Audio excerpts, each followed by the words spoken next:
Hello, this is Brittany for week 13 discussion board, and for this one, we're supposed to read How by Ginsberg and Cathedral by Carver. And for this discussion board presentation, there wasn't any questions given at the end for us to respond to and discuss.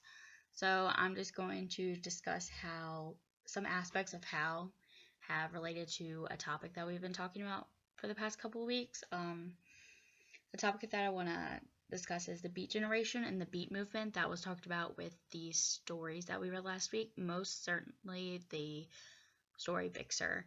Um, there were some topics and themes that were outlined within the poem. Sorry. The first one is the theme of religion. From the artist introduction, not the artist introduction, the writer introduction, there was some talking of how he did spiritual findings and inner peace for a portion of his life. So it could definitely be seen how he took this idea of this spirituality that he has and has infused it within his writing. The topics that discussed with the Beat generation and the Beat movement were these ideas of things that were taboo and they weren't really talked about. So his talks about sex, the psycho mind, and this idea of the darkness of suburbia. So this sex part, he says, who copulated a static and insane with a bottle of beer, a sweetheart, and a package of cigarettes, a candle, and fell off the bed, and continued along the floor and down the hall, and ended fainting on the wall with a vision of ultimate cunt and eluding the last jism of consciousness. So sex is definitely not sexual liberation, as I would say, isn't something that was really discussed in literature. Next thing is the psycho mind. In this piece, he refers to with the very first line. He says, "I saw the best minds of my generation destroyed by madness, starving, hysterical, naked, dragging themselves to the Negro streets at dawn, looking for an angry fix." During this time, there was a lot of writers who will just, I think it's known through history that a lot of artistically people have a lot of these psychotic tendencies, like Van Gogh and the two women writers that even though Van Gogh's a painter, he did have these tendencies, but the two women writers that we read about, and they both committed suicide. And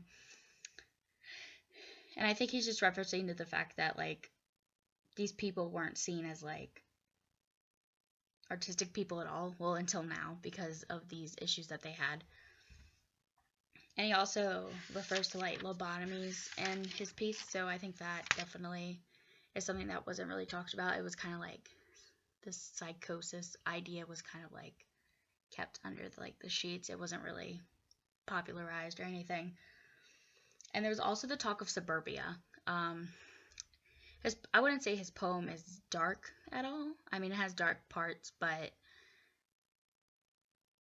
it's not really talking about suburbia in general, but it does refer to the idea of suburbia through his idea of Brooklyn Bridge and Brooklyn in general, and also a place called Utica, which is in New York. And New York is a very suburb area or city-like area. So yeah. And Cathedral, I would think, talks about the reality of things and actually realizing what's going on and not sugarcoating things in a way. So it takes more than one incident to realize something. And this one kind of relates to The Swimmer that we read by Cheever, which is one of the questions is how does Carver build off Cheever's idea of this realizing reality, because the character in Cathedral realizes the actual reality of life and how things are. So that relates to that, and that's how Carver builds off of that. He takes the idea of